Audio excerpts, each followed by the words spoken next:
my best. Awesome. Lawrence, what did you buy? Pens, microwavable rice. Rice. Awesome. Did you buy something? Arm mowers for cycling. Oh, great. So as you can see, we buy things every day. We buy products from stores, we buy food, we buy services. Today I wanted to share with you a little bit about product development. The products that you guys buy in stores don't just come up like magic. There's people, time, energy, and effort that is put into making the products just right. So I hope my knowledge and expertise that is shared with you today will help you appreciate and value the products that you buy in stores. So the very first step in the product development process is planning. So planning starts with both a financial aspect of planning as well as a strategic aspect of planning. So financially, the finance department of a company will decide how much money is that product going to make. They make a prediction, or in financial terms, they call it a forecast. So just like a weather forecast, where the weatherman predicts how the weather will be throughout the day or the week, the finance department will forecast and plan how much money that product will make for that year. Once they come up with the forecast, there will be a budget.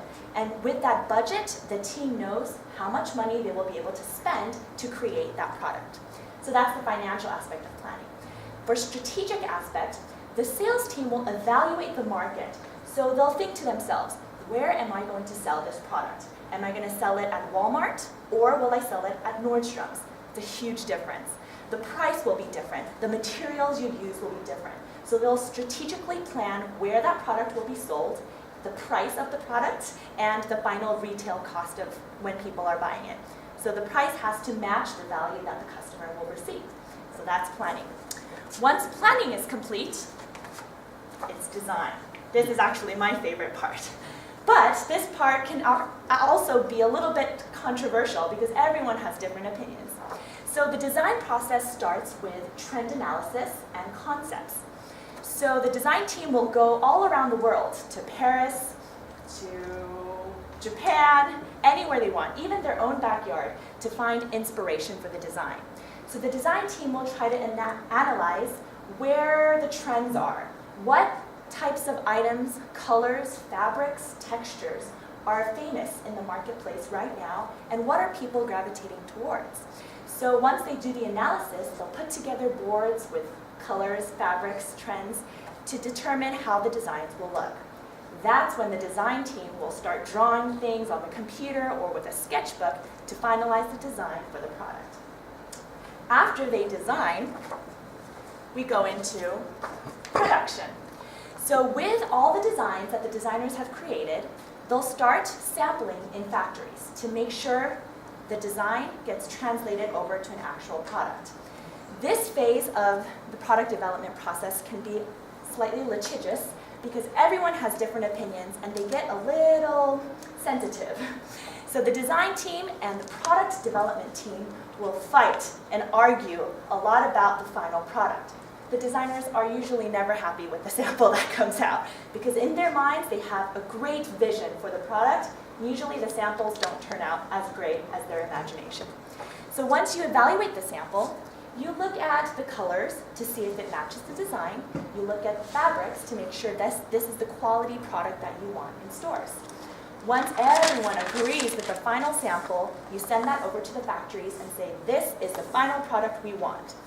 The factories will then look at that sample and develop hundreds of thousands of products, the exact same product. You'll see assembly lines of machines and even people sewing, stamping, painting, whatever it might be to create that product.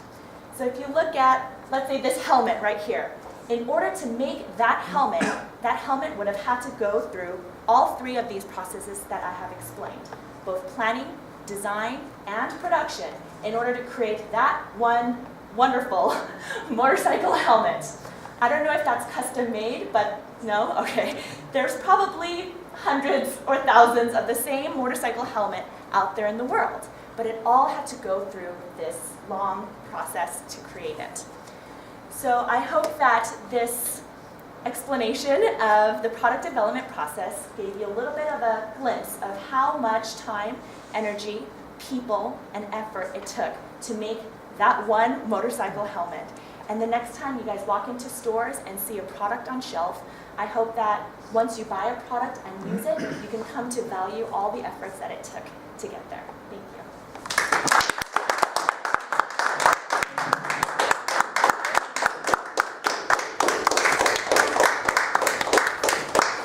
All right, thank you, Leila. Thank you so much.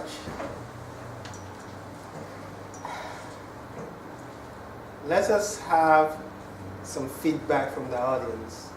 What we usually do, we have these little papers when we write our feedback, but for some reason we don't have them today. That's why I'm giving the chance for us to give verbal feedback for those who want to tell her the things she did well and one or two things she can do better next time. Who wants to go first giving feedback to Leila?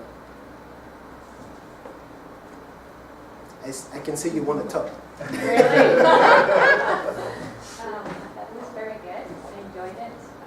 And I like the way that you involved the audience at the beginning, asking people questions, and also even sort of towards the end with the helmet. I thought that was very just kind of technical and engaged. That's it for my feedback. Very good, very good. Thank you, thank you. Who's next? I think it was a great synopsis of the whole process, and it shows that you are an expert in the field.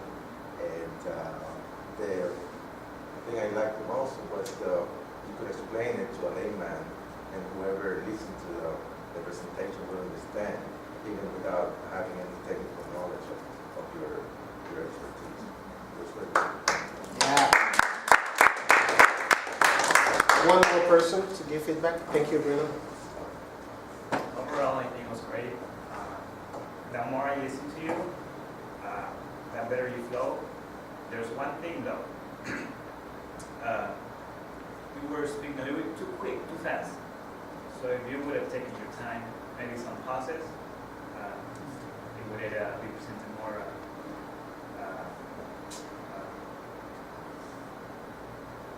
It would have come out better. You know, I don't want to say your time, but you were a little bit under time. You would have taken the process. Very good. Thank you, Bruno. Thank you. And during my introduction of Leila, did I mention she was beautiful? Oh, yeah. Yeah, I think so. And so are Shalom and Maureen. I don't care that much about the men. my personal evaluation, my personal feedback, I'm not an evaluator, Shalom is going to do that. My personal feedback for Leila. Leila,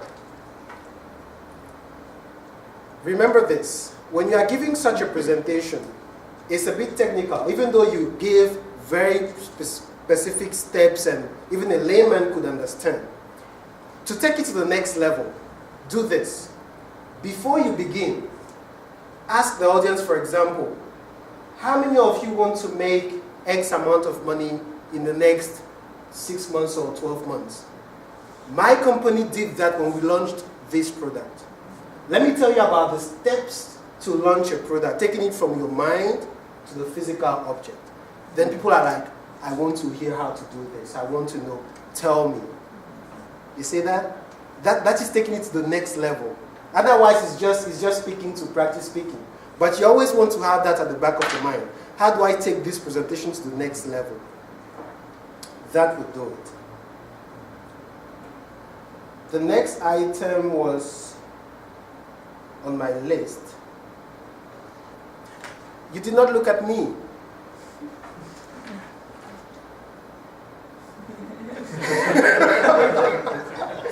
That is one thing, because see, if you have a big audience, and some people are here, some people are here, if you only look at people here, then people here and they'll feel ignored. And it makes it worse when you have people there, and you are here. It makes it worse. You were kind of here, and I felt totally ignored. It was as if you were not speaking to me, like the message wasn't relevant to me. Watch out for that next time you speak. Control where you stand. Make sure you include even one glance at me throughout the whole 5 to 7 minutes would have been enough, but I did not get nothing. All right? Next time, include that in your delivery. Otherwise, your flow is awesome. Your steps were really clear. You came prepared with your cards, your notes, not notes, cards with the steps. It was awesome. Suggestion, with the notes, don't write the full meaning. Maybe you write P, and people even from far can see P, and they can link the P with planning, and it sticks more. When you write the whole planning, people can read, but it's an effort to be able to okay, the word just went out. Let it go. Okay, I think I've spoken enough. Next is for us to have a general evaluation. And the session is going to be conducted by the general evaluator, who is going to be Derek. What Derek does is, he is going to introduce the evaluators for the respective speakers, and the evaluators are going to evaluate the speakers, and Derek is going to evaluate the evaluators and evaluate the meeting. Please help me welcome Derek.